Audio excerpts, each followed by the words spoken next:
Go. Welcome to the 172nd AGM of Children Australia Incorporated. And I'd like you to know I haven't been at all of them. I would like to start by acknowledging that we meet on multiple Aboriginal lands across Australia on an everyday basis. But I would like to acknowledge and give thanks to the traditional custodians of this beautiful land on which we are today, and to the Darawal people, recognising their continuing connection to land and waterways. I'd like to acknowledge their elders, past and present, and the very special OzChild ending to this that I believe with every fibre in my body. May the children of today lead us to a brighter tomorrow. So welcome to all those who are joining us here today. And also we have some people joining us online. We have a couple of our life members, Graham Holmes, and hopefully Wes Jane will also get to be online with us too today. He had to attend a funeral and is hoping that he can still join us. There's some board members who are still in Melbourne and some who are here with you today, our CEO and wonderful staff. All of you, you're fabulous. Thank you for all that you do. I'm Helen Maxwell-Wright and I have the privilege of being the chair of the OzChild board. If you're online, please feel free to use the Q&A function in the meeting so that you can ask us any questions. So you have the same opportunity that those who are in the room will have too. So please make use of that if you have some things that you want to ask for us. Now I have some formal duties as part of the AGM, and I'll start by recording any apologies. So we have an apology from Wes Jane, who may or may not be here, depending on how that's the only formal apology we have. Good. The minutes of the meeting of the annual general meeting held on the 28th of November 2022 have been circulated to all members prior to the meeting. And I have a member to move and another to second the minutes of the 2022 annual general meeting. Steve, thank you. Michael, thank you very much. Those in favour? Against? Carried. Thank you. I'll now read to you the President's report.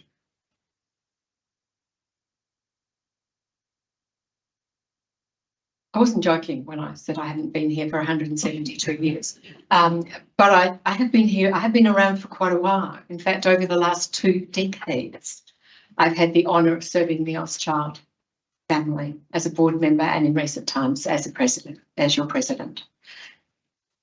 Throughout this time, we've accomplished a great deal. We've attained important milestones, and we've transformed our organisation to adapt to the evolving needs of children and families. But our heart, our vision and our mission hasn't changed. What's changed is how we deliver it. And that's a big story for us and an important story for the whole sector in Australia because of the impact that we can have, we have had, we are having on vulnerable children and young people. Support from our federal, state and local governments, individual donors, community fundraisers, trusts and foundations and corporate partners make an incredible difference to the lives of those we serve. These partnerships are fundamental to our work. Without others sharing our vision and believing in the work that we do, we simply could not support the many thousands of children, young people and families that we do see each year. The visionary leadership of our Chief Executive Officer, Dr. Lisa Griffiths, has firmly established OzChild as a driving force for positive change in the life of our families and children in need. Lisa has seamlessly woven our organisation's vision and purpose into the fabric of state advisory bodies, boards and committees, and various ministerial advisory bodies in each of the jurisdictions in which we operate. Lisa's tireless efforts have not only advanced the organisation's interests, but have fostered collaborative relationships with key stakeholders advancing our quest to transform the child and family welfare sector into an evidence-based and evidence-informed, more effective arena. 2023 has been a year of exceptional outcomes, and we can be very proud of the work that we do. We completed our second National Innovate Reconciliation Action Plan and achieved several key milestones, the most notable being the delivery of cultural training specifically designed for OzChild staff and delivered by our DNMIDI team. It was hoped that at least 30% of staff would participate in the full-day interactive learning sessions, but I'm delighted that 90% of our staff attended the training, which was held in each state and territory in which we operate. Next year, our board members will participate in this training too. In addition to strengthening the cultural responsiveness of our workforce, our in-home care teams, in partnership with DNMIDI, delivered the Yarning Circle events with carers. These sessions develop the cultural awareness and increase the cultural understanding of all attendees who learn more about DNMIDI, meet our Aboriginal practice leads, and find out what programs and services are available to support them on their caring journey. A whole of organisation commitment to reconciliation remains steadfast, and the 2023 financial year marks significant progress in our reconciliation journey, bolstered by our support for a First Nations voice to Parliament. We will never stop advocating for systemic change to build and progress the central right of self-determination for First Nations people, both at a community level and an individual level. The 2023 financial year was marked by significant progress and an ongoing dedication to our purpose of supporting children, young people and families who are experiencing significant challenges by strengthening families, providing healing and preventing abuse and neglect. Foster and kinship carers are the cornerstone of our vision to support and nurture children and young people. And didn't we have a lovely example of that this morning, the people that have been and shared the morning with us. Their commitment to providing a safe and loving environment is truly commendable. Close to 1,000 children and young people were supported in home-based care arrangements during the year, which I think is pretty truly remarkable. 1,781 families received support through early intervention and preventative programs and services. Many hundreds more were supported through our school-focused youth services, the Orange Door, and our early years programs and family law services. During the year, our Treatment Foster Care Oregon program expanded in Victoria, and funding for continued delivery of our functional family therapy program in New South Wales was secured. Both programs are playing a critical role in supporting the child protection and youth justice systems in those states. Our robust financial position enables us to invest in programs and services aimed at meeting the complex and challenging needs that families are facing. With prudent financial management under the guidance of our Treasurer, Michael Wooden, thank you, Michael, and Executive Director of Finance and Infrastructure, Mark Carroll, thank you, Mark, we now possess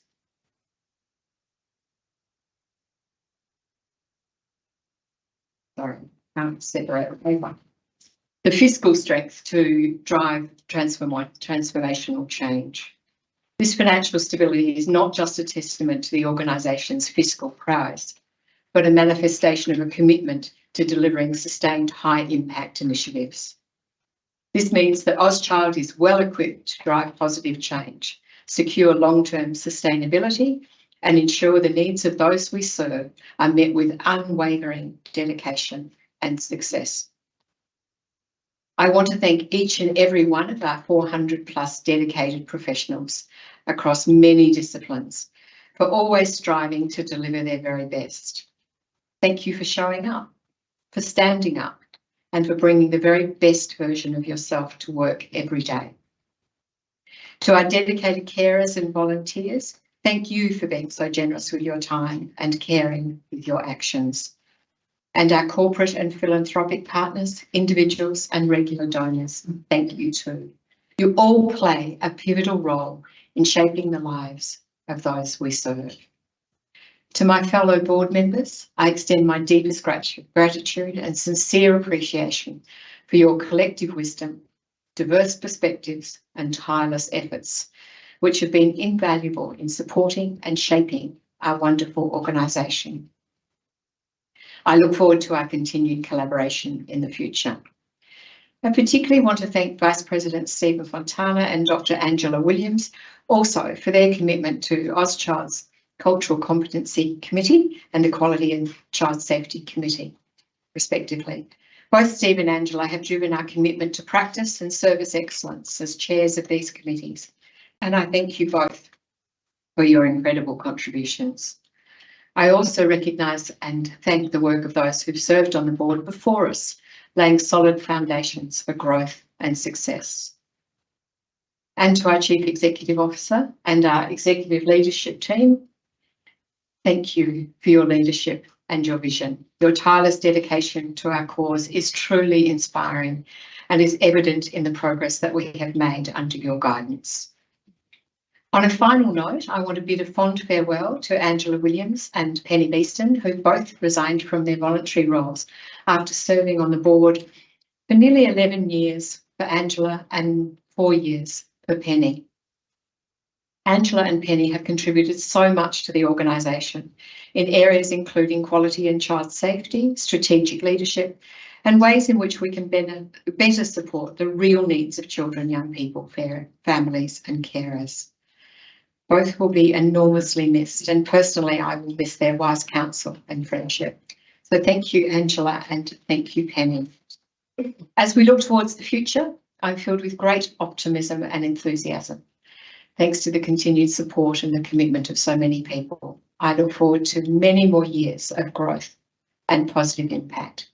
Thank you all for the contribution that you make to that.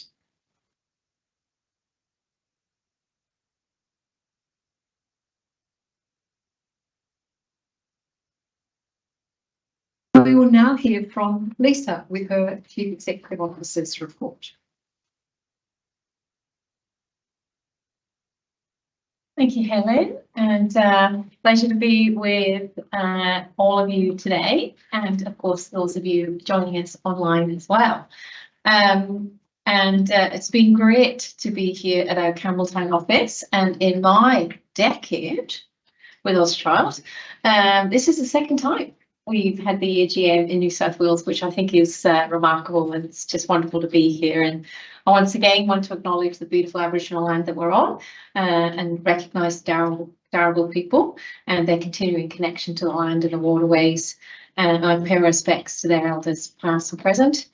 And once again, acknowledge that we are on Aboriginal land and sovereignty was never ceded, and it always will be Aboriginal land. And reiterate, as in Helen's remarks, that may the children of today lead us to a brighter tomorrow. And I want to acknowledge, of course, our Aboriginal and Torres Strait Islander colleagues and friends who are joining us today. I want to recognise Liam Glover on our board. I want to recognise Chad, of course, and Maria, who are here, and thank them all for their incredible leadership to us. And I'm delighted to be celebrating the success of the 2022-23 financial year. And I'm going to highlight a few of the key achievements for us all. You heard Helen mention that we did have 1,781 families that were supported through our early intervention and prevention programs and our family law services throughout our multiple jurisdictions, no doubt Victoria, New South Wales, Queensland, South Australia, and of course the ACT. And that was an increase of 7% on the year before. In fact, our budget probably went up a similar amount. I'm sure Michael will cover that too. Of course, we have our amazing village of carers. We've had 912 children and young people in our foster kinship and treatment foster care Oregon programs. And of course, we also have our lead tenant programs in Victoria too. Both our carers and volunteers play such an amazing role. And as for those of you who were with us this morning, we had a remarkable time with our TFCO carers. Hi there. Thank you. Thanks, Diana. Certainly. Thanks to you. And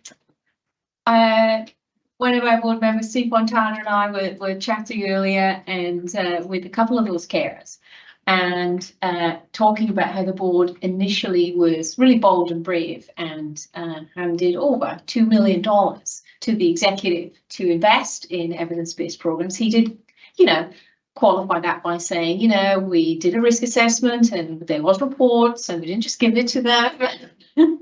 I said, but it was attached, as Steve said at the time, to our strategic plan. And so we did one over a 5-year period, and then we came another one a couple of years ago. And since we've done the second strategic plan, which is advancing what works, we have had a remarkable 233% growth. So that's incredible. Sad on one side because it means that more people need our services, but remarkable on the other side that we are able to continue to offer the services that really make a difference. So that wouldn't be possible, of course, without the collective efforts of everybody at OzChild. Those in the front line who'd worked directly with children, I commend them because they are out there doing the hard work every day. Of course, they work with young children, they work with families, but then of course to enable their success, we've got the many leaders that support them, and of course all of those that provide back of house services. We would be lost without them. I certainly wouldn't look like I do now, I wouldn't be on brand. You know, even down to my toenails painted orange, I'm styled by the best. And Bianca even bought a hair straightener in case my hair got frizzy today as well. But we have a real, this is the length that the team goes to make us all look good. So during the last financial year, and you know, for our strategic plan to 2026, delivering what works, it's really becoming a vibrant reality for us. And we successfully realised many of those objectives through those 4 strategic goals: advancing what works, be a courageous voice for change, growing for greater impact, and strengthening this incredible and vital organisation. That wouldn't be done without strong collaboration and our strategic partnerships, and they've really been at the heart of our success. And that's probably been one of the biggest pivots we've had in this strategic plan. In sort of the last strategic plan is about bringing evidence-based programs to the market, to Australia, and setting them up and measuring their success. And what we've realised that even with that success, we must bring others on the journey too. So I really can't speak highly enough of the work that goes on, particularly with Michelle and her NSLT in those strategic partnerships, because they really bring it to life.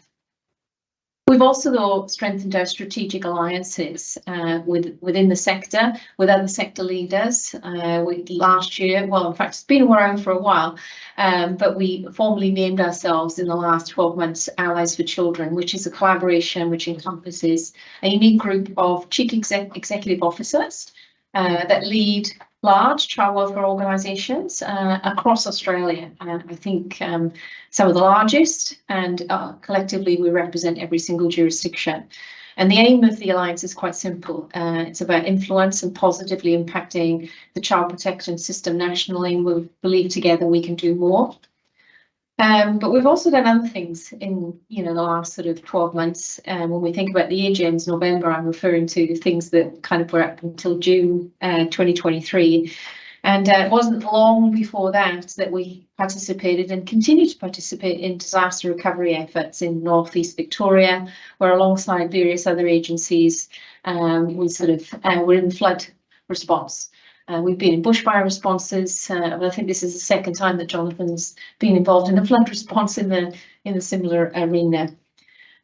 We've also, of course, done a lot of work with our prevention and strengthening families area, who were deployed during that difficult period, but are always so flexible in helping whatever's going on in a community sense. It was really exciting this year as well that we established our national practice framework. It came to life thanks to the hard work of Mamie, Kylie and her team, and many others in partnership with the Parenting Research Centre. And I had the privilege of listening to Kylie speak at a global audience recently about how we pulled this together and the impact it's having across OzChild. And the framework highlights 9 evidence-based practice principles identified as core to the work that's undertaken across our programmes and services. And it really encourages staff to reflect on how we view children, understand children, young people and families. And this has been a real passion of Michelle's since I met her, about making sure, in fact, she said to me earlier in the piece she wanted to have a children's board to complement the board, and we're on the journey. We have the voice embedded in everything we do now, and but the National Practice Framework is going to have a great influence on all of us in the way we approach our work. We had the appointment of Children and Young People's Engagement Advisor, and as I was saying, that's something we're all very proud of, but particularly Michelle, who has been long advocating that we have to listen to the voices of children and young people and families, because they are in fact the experts in their own lives. And we are really committed, Michelle and I, to truly valuing this in everything we do, and I know all of those in services are the same. Because lived experience is a critical part of the evidence system. So we talk about evidence-based programs, we talk about evidence-based practice, but there are multiple sources of evidence that we have to listen to, and the lived experience is a critical part. So the Children and Young People's Engagement Advisor will strengthen this approach and bring to life the vision to empower children and young people to have their voices heard around decisions that affect their lives. And there's very sad statistics that we hear about all the time relating to residential care and alternative care arrangements, which often dominate the news for all the wrong reasons. And I'm sure Michelle won't mind me sharing, but she whispered in my ear just before we started the AGM that she was talking to one of our carers who received a child who was living in such an alternative care arrangement here in New South Wales. And Michelle asked the carer, you know, what does the child think about living? This might seem like a silly question. And she said they hate it. They really hate it. And simple things don't get paid attention to. Dirty, not washed. And all the sort of things we take for granted in the way we live our lives. Being able to eat what you like sounds like a great way to live. But when you're a child, do you want to have McDonald's every single day in a hotel room and have different person coming in to see you? So the work that we do in this area is not meaningless. In fact, it is so meaningful. So during the year, we strengthened our commitment to reducing the number of children and young people in residential care. We continue to want to build and grow the TFCO programme for that very, very reason, because there seems to be very little options other than TFCO in this nation that actually do that work. So and complementing that work is now our commitment to working in the youth justice arena, because we see so many disadvantaged young people. They often come out of the residential system. So we know that the two go hand in hand, and we're really committed to that. So this really cements us being a courageous voice for change. It drives us to partner, to collaborate, to advocate for better responses to these really complex challenges. And we want to continue to forge those purposeful relationships so that we can make that bigger difference and amplify our voice. And this year, many of you may have heard about the Australian child maltreatment study. That was a significant piece of research, which is poised to have a substantial impact, of course, on the efforts carried out in the child and family welfare sector. And one of the most important studies that's ever been conducted in the world, in fact. It's never been quite replicated in this way. They've had previous maltreatment studies, but this one went that step further. And it's a problem that transcends sort of social, economic and cultural boundaries, and has a lasting lasting impact on victims and society as a whole. And the findings really have shed light on the extent of this crisis. I mean, I'm sure that when we count the number of people in this room, you'd be really quite taken aback to know that 40% of children and young people in Australia have experienced one type of maltreatment. That's a lot of children and young people. So there's so much work to do in regards to early intervention and prevention programs. And fortunately, we do run evidence-based models like safe care, functional family therapy, multi-systemic therapy, as well as multi-systemic therapy, child abuse neglect. Cue, sneak preview, we'll be hearing from the team shortly. And the studies serves really as a stark reminder to us all in Australia that child abuse neglect are not isolated incidents, but it's really deeply rooted within our society. We just live in a society where it is actually an endemic, and it's here to stay for now. So too many children continue to suffer in silence in this regard, enduring physical, emotional and sexual abuse, and that has lifelong consequences. But in the midst of that data, there is a reason for optimism always, of course, in the form of evidence-based interventions that can really make a difference. And in fact, the study called for more evidence-based interventions that are matched to the cohorts that, for example, we see that girls are overrepresented in sexual assaults. So we can really target the types of interventions that are matched to that cohort. One of our board members has just joined us. Welcome, Kathleen. And our commitment to those interventions that address complex underlying and intersecting needs in families and issues around things like mental health, family and domestic violence, drug and alcohol misuse, they're all critical to driving down the rates of child abuse and neglect. So the more evidence-based we get, the more nuanced we can be in our responses, and the better we can be in having an impact. So there's a lot to do, and I know the people we have at OzChild are well placed to continue to lead and be the change that we need to be. And during the last year, so many of our programs and services have had reasons to celebrate because of the outcomes that have been achieved. And it never ceases to amaze me. And of course, I'm very privileged because I get sneak previews of things. And even though I had noticed changes as late as 11:30 last night, I also got a sneak preview of the video we're about to show, and it brought a tear to my eye because I'm so proud of everyone at OzChild. All the team, the carers, volunteers, the enthusiasm, it inspires me. But I do have to thank the board. I want to personally acknowledge Helen for her belief in me from the beginning to join OzChild, and for the board in their support of everything we do. You know, how many CEOs get a board that says, you know, go for $32 million and test something that could really change the lives of so many children. So and that's rare. So we're very fortunate. I get to work with the most incredible people, but I really do need to thank my executive leadership team. They do set me up for success. I was talking with Kylie a few minutes ago. Kylie is joining Michelle and I when we are going to do a bit of exploration into a new field next year. And she said she's going to start training, getting fit now, because, you know, and in case that, so because we never do anything half-hearted, right? We always go the extra mile. So not a day goes by for me where I'm not enormously grateful that we have the Kylies that will say, you know, I'm going to get into training to make sure I can do this trip really, really well. But all of you, when I reflect on the unwavering dedication, commitment shown by all of our staff, our carers, our board members, supporters, partners, funders, and those that have been with us before, our life members, you know, they have left legacies. I've inherited an organisation that many of the life members online shaped. So I want to acknowledge them too. And I couldn't think of anywhere else I'd like to be at this point in my life, with my 5 kids and my 5 grandchildren and another one on the way. But I want to share with you now that little highlight video and see if you're as impressed as I was.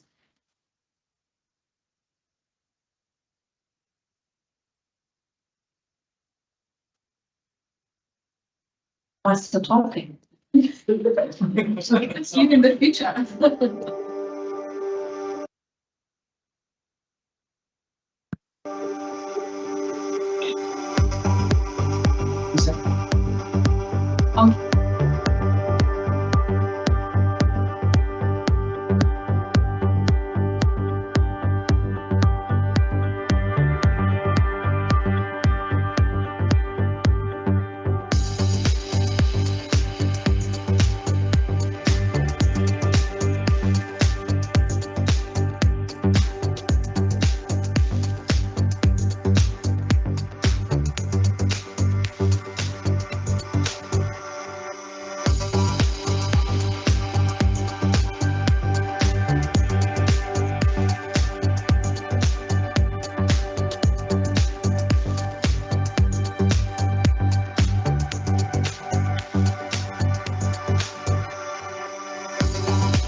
I'm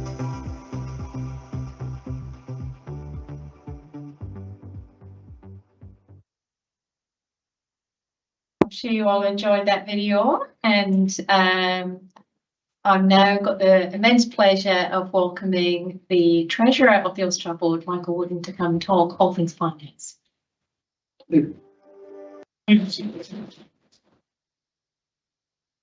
Thanks, Lisa, and good afternoon, everyone. Can I also acknowledge the traditional owners of the lands on which we're all located today, both here at Campbelltown and across other locations, and pay my respects to their elders, past, present, and emerging. Probably to put you out of wondering straight up, I do not have orange toenails.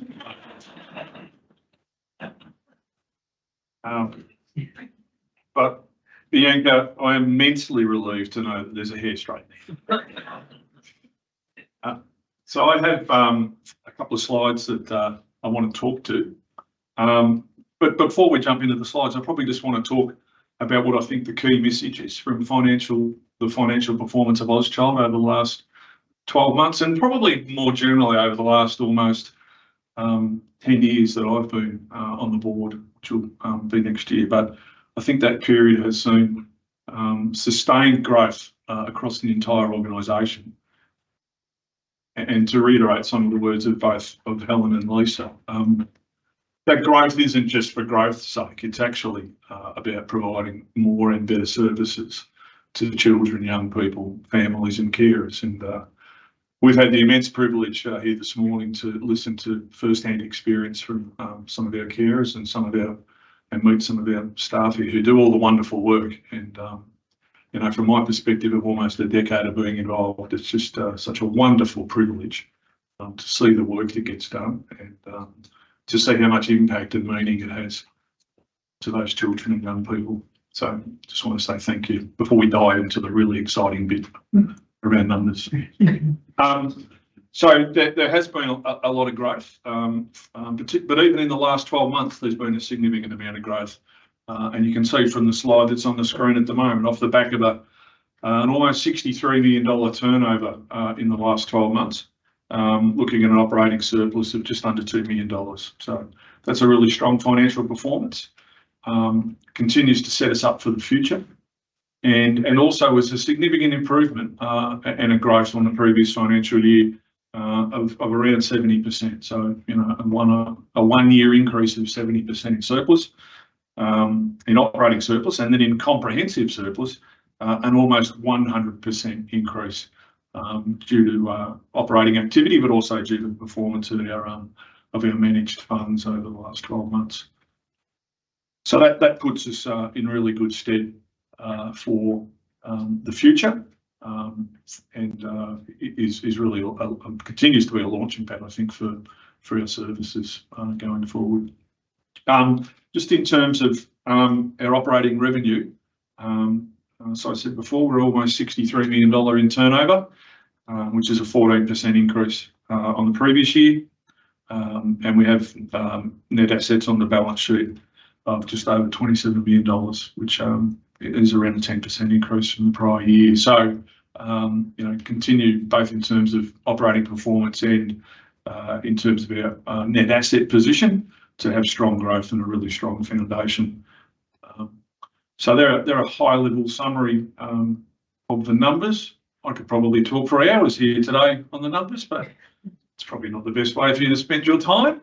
But I did just want to express my appreciation to the other members of the Finance, Risk, Audit and Compliance Committee. So Steve Fontana's here today, to Helen, obviously, as a member of the committee, and to Catherine Dunlop, who's not here today. I just want to say a sincere thank you to you for your support, contribution, input and guidance.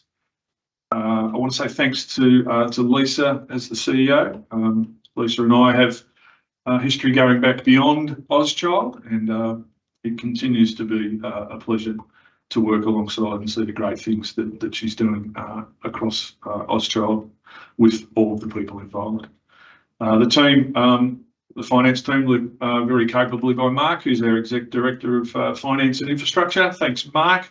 provides great support to me and to the committee, and more generally as a key member of the executive, and to obviously the people in the team who do a lot of the work who are represented here today, but things don't work without those people at the front line. So thank you very much, and I'm handing back to you, I believe, Helen. Thank you, Michael.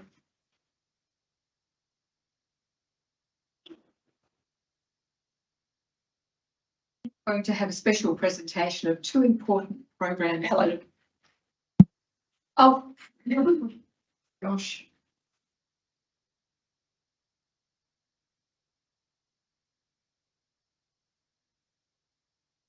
Here I am. We'll now have a special presentation of two important programs being delivered here in New South Wales: functional family therapy, child welfare, and multi-systemic therapy, child abuse and neglect. So come forward and tell us all we need to know.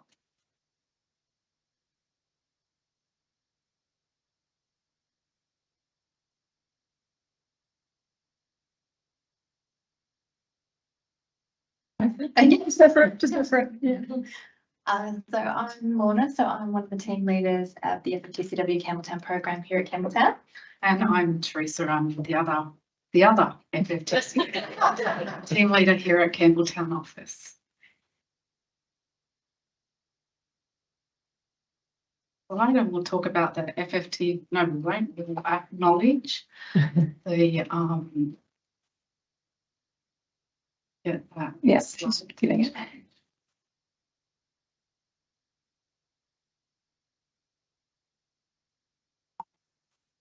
In respects to our traditional custodians of the land, the Darwin land country that we're standing on here today, and my team Children today. lead us to a brighter tomorrow, and just like to acknowledge Chad and Maria who are present in the room with us, and acknowledge other First Nations staff and members of the board that are joined online. So we talk about the FFTCW program itself. Our program is made up of 5 phases, so what we call 5 phases. So we work with children that are aged from 0 to 17 years. So it gives us a broad range of the type of families that we work with. It's an in-home program, so we travel to the family's home and work with the entire family network. Whoever lives in the home is part of the program. Once they sign consent, we own them, as we say to them. And it's provided over, and it's different for all families, so it's anywhere from 5 to 8 months. It has the potential to go longer, depending on the intensity of the dysfunction in the family home. We work with a number of different presentations, ranging from substance abuse, family and domestic violence, mental health issues, environmental influences, and also prior system involvement. So just over the last couple of years, the system opened up to receive referrals from other community organisations, but predominantly our referrals are from child welfare system. When we think about FFTCW, we're thinking about a therapist who has core values that align with respectfulness, being non-judgmental and strengths-based. It's a family-based model, so it goes away from separating family members, especially in family and domestic violence. So we see the strength in building that alliance with all family members to really address the underpinning drivers of the dysfunction in the family home. And that helps us create a space where we're accountable to families to address what needs to be addressed, to create that change for the family. So the 5-phase program is the first 3 phases is what we would call our engagements. That's literally meeting the family, getting our foot in the door, getting them to sign consent, and we owning them for 9 months, so to speak. Then we're motivating them. So in the motivation phase, that's where we create the change of how they see each other. So the motivation phase is genuinely working with the family. So if there is dysfunction and you know, the parents, hypothetically speaking, are thinking, you know, their children are just rude, disrespectful, we're shifting the focus to that, to say, well, what's really going on for the child, so that the parent can see the child differently rather than being fixated on that negativity and blame.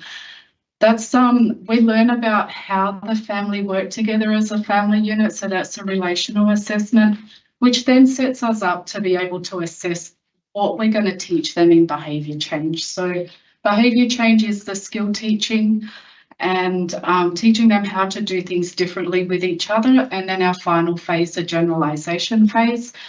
Whatever we've taught them to use inside of their family home, we teach them to use those same skills outside of the family home. So that might include schools, friendships, extended family members.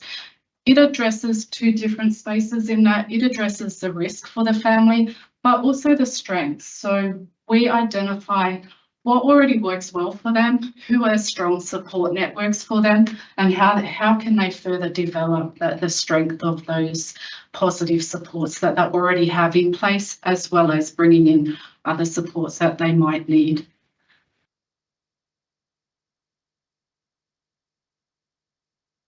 So our aim is to reduce the number of children that enter the out-of-home care system, and we absolutely support Aboriginal and Torres Strait Islander families to reduce that disproportional ratios of youngins that are in out-of-home care or that are living in families that are filled with dysfunction and violence.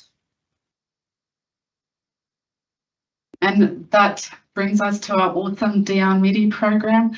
So we're privileged here in New South Wales to have Maria. Maria supports all programs in Campbelltown and Blacktown offices.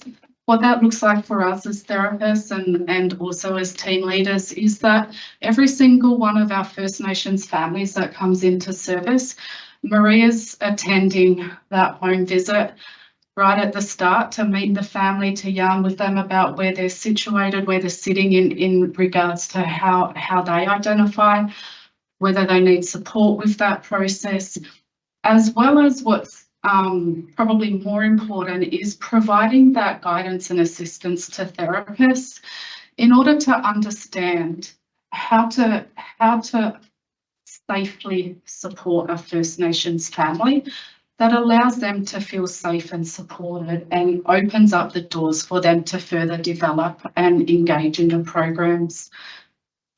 As well as, you know, as Lisa spoke previously and as well as Helen, the cultural training for the staff, which is invaluable.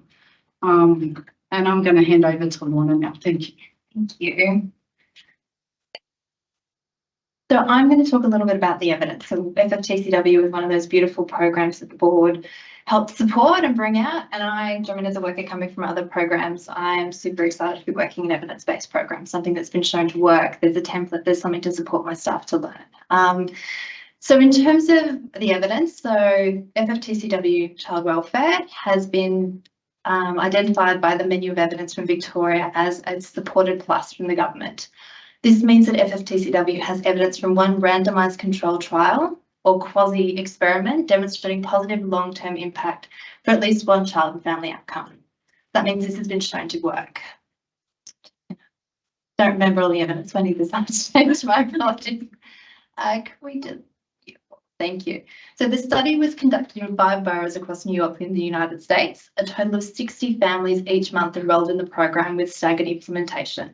1,625 individuals participated in the intervention and 250,000 individuals in the control. 60% of the families had at least one child over the age of 10. So a lot of families, a lot of kids with that control as well, which is beautiful. So in terms of, and they had really good outcomes. So 89% of the families engaged in treatment. 33 are more likely to complete services within 12 months with the FFTCW program, 93 days shorter length in treatment, 50% less likely to have a new child protection report, 23% more likely to complete all planned treatment objectives, and 3.5 times less likely to have a child placed in out-of-home care. So this is why we like this program. This is why we've embraced it. This is why our team's embraced it. And the beautiful thing is we're seeing the same sort of outcomes here in New South Wales. So 392 families were referred to the service in the last financial year, and 158 families successfully completed. And out of those, 104 First Nations families referred to the service, and 44 First Nations families completed the program successfully. So we're really proud of that. All the team leaders, the management, that's a team's effort, but it's backed by that evidence-based program and by the board and the leadership, letting us sort of have access to that instead of the sort of business as usual. So in terms of our outcomes, so we're really proud of the fact that in terms of we've got really over 80% successful completion rates for last reporting period for the type report. So I think that's really showing that this program is keeping families in service. Instead of families leaving or not completing, they're actually sticking with the program, sticking with the therapist, and we're seeing those changes, which is fantastic. And I get that. And I have a therapist who is 12 months into her journey, and I guess we asked for some reflections on what it feels like to be working in this program as opposed to maybe another program. Thank you. So I'm just going to read this out to you. So what she said was, one of my initial families was a restoration matter in which the risk factor involved was the parent's history of drug use and inability to recognise the impact of her drug use on her parenting. So this is a fairly common risk factor for us. Initially, the parents seemed reluctant to engage with me. So I can check over a second. Stating that she has already done this and does not believe she needs therapy again. The parent stated she wished she could use drugs and always craves it, and that it helped her be a better parent. The parent said she was confused as to why she is not allowed to use drugs and why Child Protection removed her children from her because of this. So I just needed to grab a sip of water. So what she said she did in behaviour change was to address the parent's drug use and guilt regarding her children coming into care. She taught the family self-compassion skills. This landed well with the parent, who was able to recognise how her feelings of guilt were interfering with her parenting. She used cognitive behavioural therapy to address the parent's thoughts of losing her children, again, if she gives into her craving for drugs, and to address her concerns about her parenting style. The therapist taught the family mindfulness skills to help the family better manage strong emotions and to help the parent manage cravings. Additionally, the therapist worked with the family to develop a problem-solving plan, so they had a guide as to how to address conflict that occurs between the children in the home, and this was observed to have worked with the family to lead positive changes in dynamics. So we can see that, Jermaine, we did a lot of things to shift how that parent saw herself and her relationship with her children. At the end of the program, the parent did not want the therapist to leave. And she was upset at the fact that the program was over, which was incredibly different to what this therapist described was the parent not really wanting the program to begin with. There was a lot of resistance. I can remember staffing this with the therapist going, we just need to keep at this. The shift was huge. The therapist described that the parent was really upset that she was going. The therapist also identified that the parent was able to use strategies to manage her drug cravings, and she was also doing her own personal research into how she could improve her parenting through listening to parenting audiobooks as well. So she was continuing that journey herself. And the problem-solving plan was useful for the family in that it helped manage conflicts between the children, which is why the parent was able to use the problem-solving plan as a guide to manage that conflict moving forward. So we had a family where there was some significant challenges in child protection to a parent that felt really confident. Thank you very much for your time. I'm sorry for me needing to jump out and grab some water. Thanks.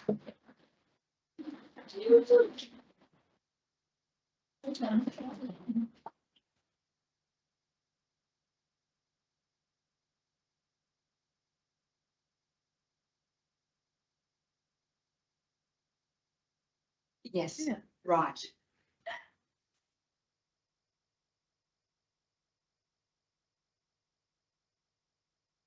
I was delayed to get here. I was trying to avoid it.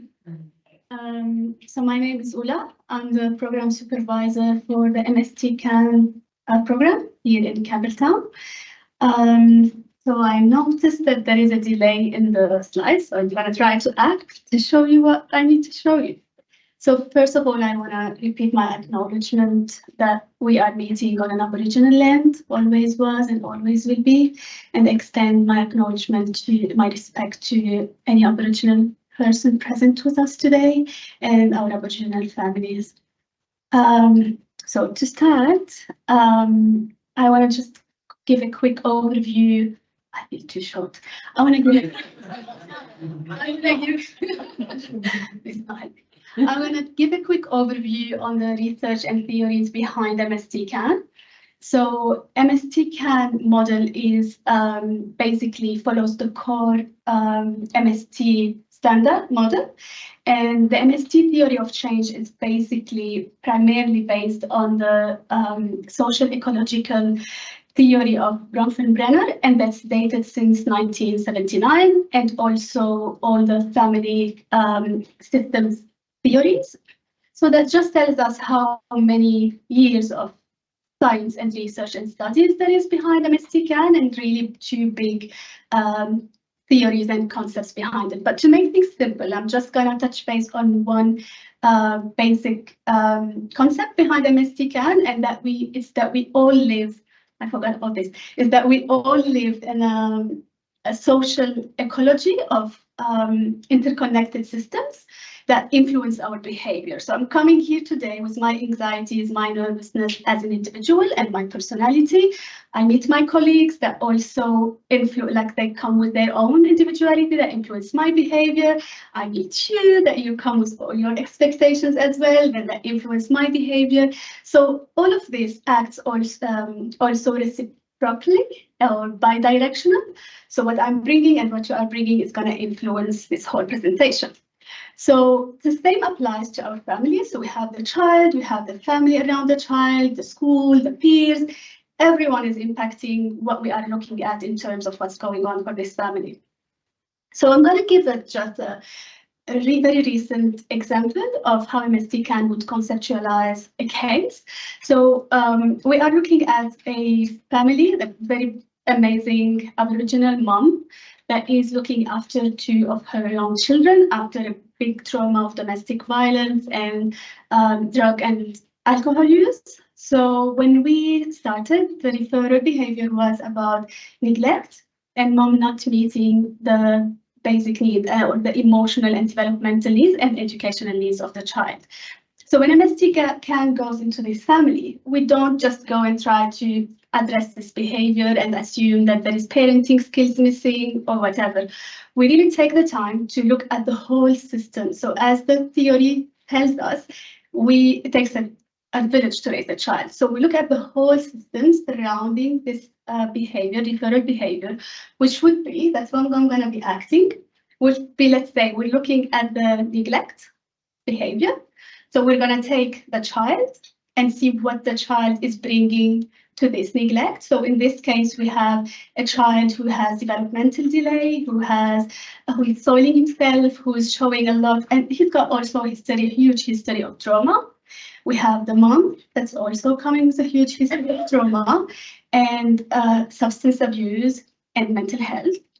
And we're not going to stop there because you also have a system that's the school that's also making those reports, not knowing and not communicating with the family and how they are impacting this behavior and what's going on there. And all this family being socially isolated and all of that. We also have the family. This mom has lost contact with all her family because of the domestic violence and so on. So the reason why I'm bringing this, because we had yesterday a beautiful meeting with the school where this family, we are so fortunate at OzChild that we have Maria and to support us to look at this referral behavior from a cultural perspective.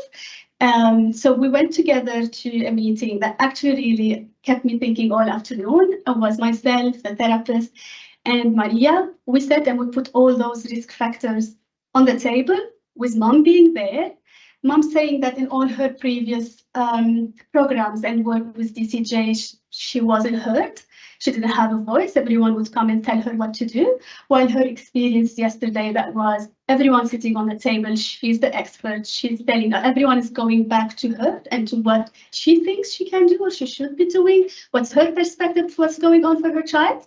So after we set with all the risk factors and came up with this amazing productive plan that we're hoping to see achieving, when I was leaving, I had the principal approaching me and saying, this is the best teamwork and level of support and intervention I've ever seen for a family. So that's kind of just, you can only imagine how I felt and how that kept me thinking driving back home.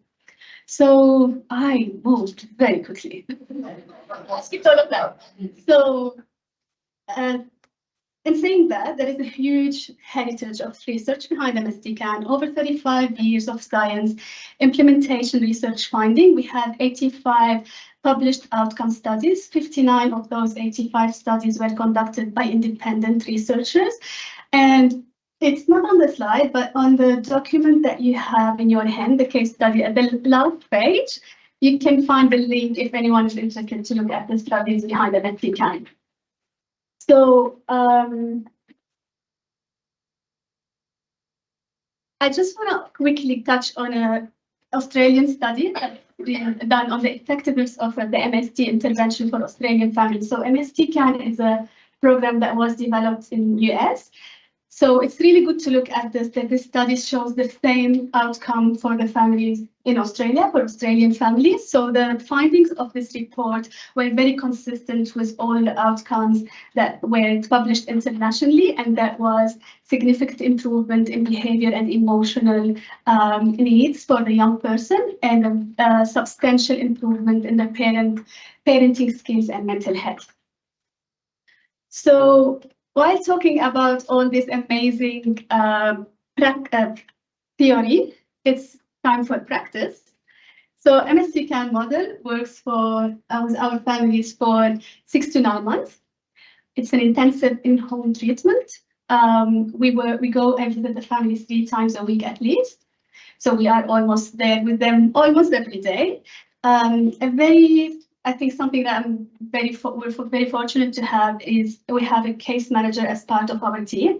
So most programs that you look at, you have either the therapeutic side of things or the case management. MSTCAN merge the two, so we provide both services to our families.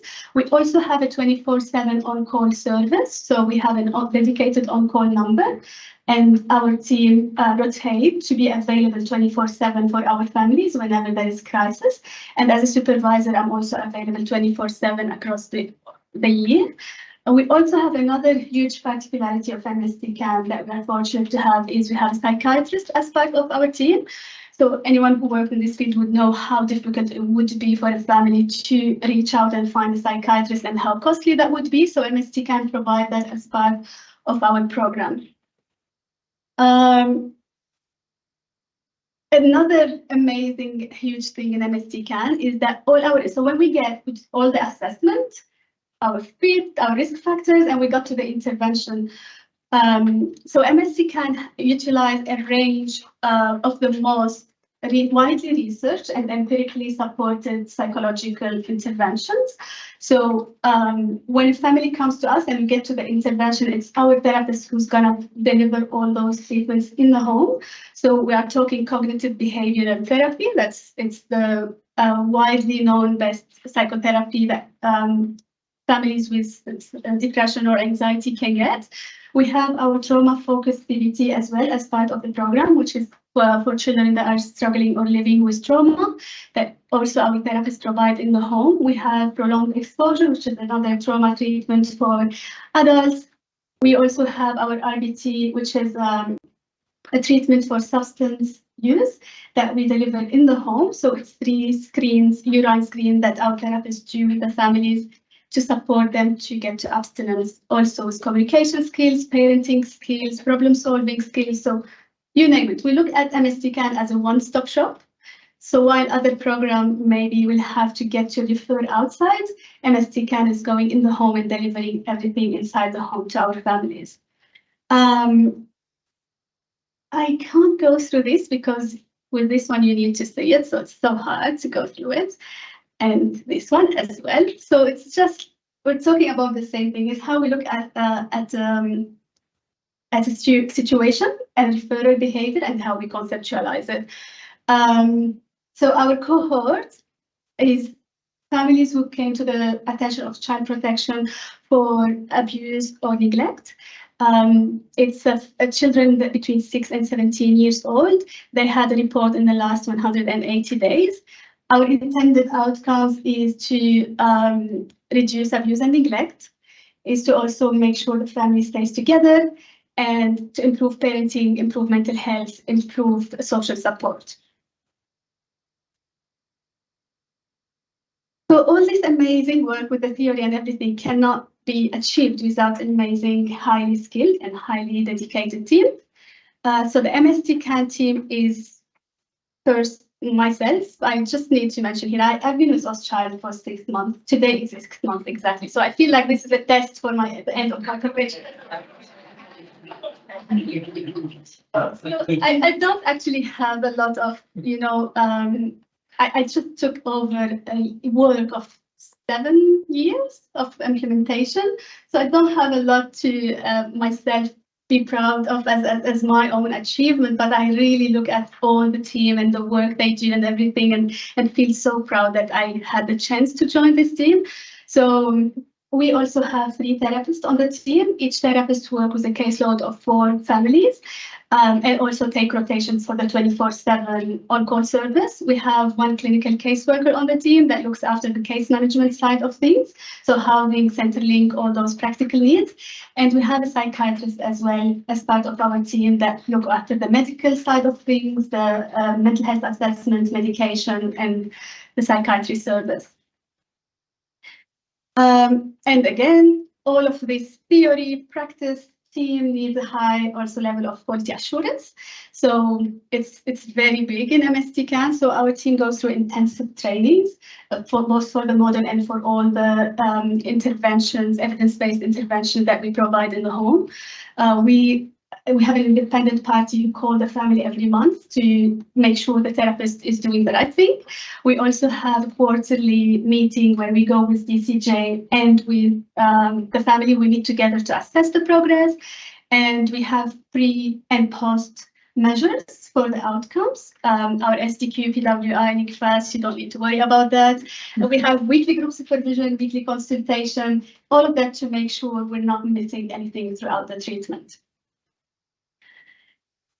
All right, quick case study about just a family. I didn't have the privilege to work with this family, but I'm just sharing the amazing story and outcome. So it's also an Aboriginal family. The referral behavior whereabout, unfortunately, you can't see but it's in your handouts, it's left.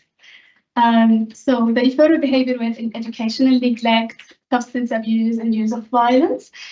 We definitely went through all the conceptualization of MST CAN that unfortunately you can't see, and make sure we address all the risk factors across all the systems. And as intervention, we had our psychiatrist providing mental health support for the family. We had our case manager. Yes, thanks. We provided reinforcement-based treatment for the substance abuse, parenting skills, communication skills, and as an outcome, I'm just going to quickly read what the mom said. So this is just a statement from the mother. She said, "I'm so grateful. Without this program, I don't know what would have happened to my kids, and I'd be lost without them." So Mom Leah reduced her substance use as an outcome. She learned effective parenting strategies and communication to manage the children's behavior. She started to act in her parenting role and also keeping her children safe. She learned how to comfort her children and how to manage her own mental health and her own depression. The school attendance has improved in collaboration, collaborative work that we did with the school. Mom also at the end started looking for a part-time job because her well-being improved and the school attendance improved. DCJ closed. There was no more rush reports for this family, and they increased their social support. Just a quick outcome is we worked in the last 12 months I'm good? Yeah, okay. So in the last 12 months, we worked, okay, I'm gonna have to go here. I'm testing my eyes now. So in the last 12 months, we worked with 22 families. 59% of those families were non-First Nations families and 41% were First Nation families. We received 13 referrals in the last 12 months. 46% of those referrals were non-First Nation families. For the ultimate outcome, so intended outcome, out of the 11 families that we discharged in the last 12 months, 100% of those children were still in school or working. And we have 81% had no new rush reports. We had 81% of the children that were still living in the home, which means also there was 81% no removal. We had 64% of improved family relations out of those 11 families. We had 81% improved network of support, 81% improved mental health, and 90% improved mental health for young persons. So the 81 improved mental health for the parents. The last slide is that was for New South Wales and for us as a team. Internationally, MST CAN shows 95% no re-abuse incident with the families that work with MST CAN. 86% of the young people are still living in the home and 91% reported no more PTSD. Well, thank you so much for listening.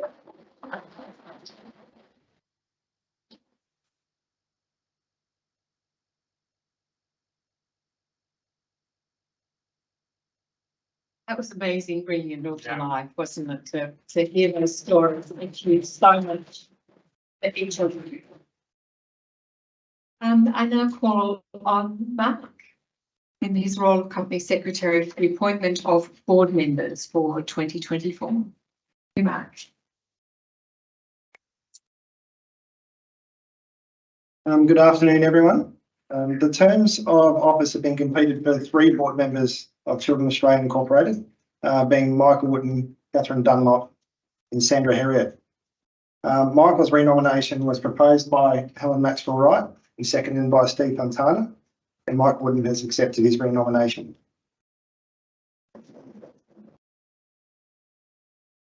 Catherine's nomination was proposed by Stephen Fontana, seconded by Michael Wootton, and Catherine Dunlop also accepted her renomination.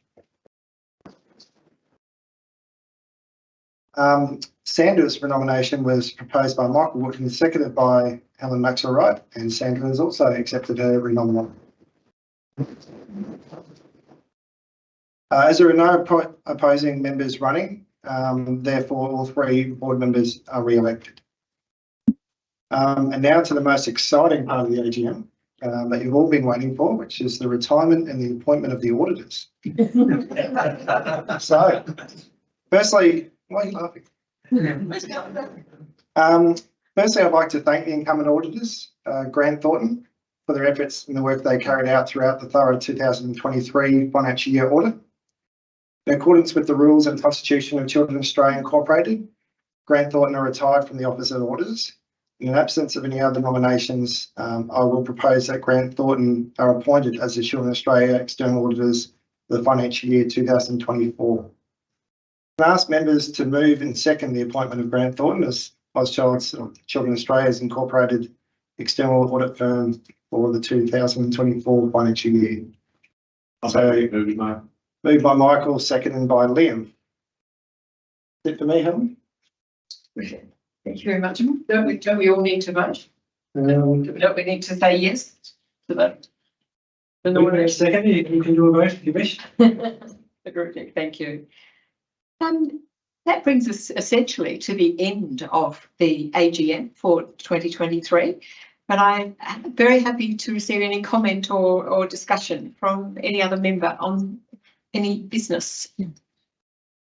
No questions. No questions? No? Good. Thank you. So, thank you. Thank you for being here. Thank you for listening to us. Thank you for sharing the stories Thank you especially for the special presentations and giving us your own words and your passion and your smiles and your careful thinking to take us on a journey that you're on every single day. And we've just been part of that little journey with you. And we're so blessed to have such wonderful people working with us. You've got a great team, great people.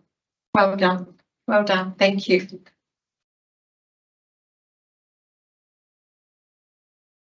Just so you don't think that the board members are all rude or that there's a secret bottle of wine in another location, we're all about to disappear because what we have to do now is elect our office bearers for 2024. So we will disappear. We thank the attendees who've come, the 80 plus people who've also come and joined us online. Is that Beck saying yes? She's got a new haircut. She looks different. So thank you all. I hope that West Jane was able to make part of the meeting. Thank you, Graham Holmes. Thank you, Angela Williams. Thank you, everyone who's there online and shared this meeting with us. And I hope to see you all next year for our 173rd. Lisa will have been 11 years in the role then, and still doing such a wonderful job. Thank you all for your support of her and for us and for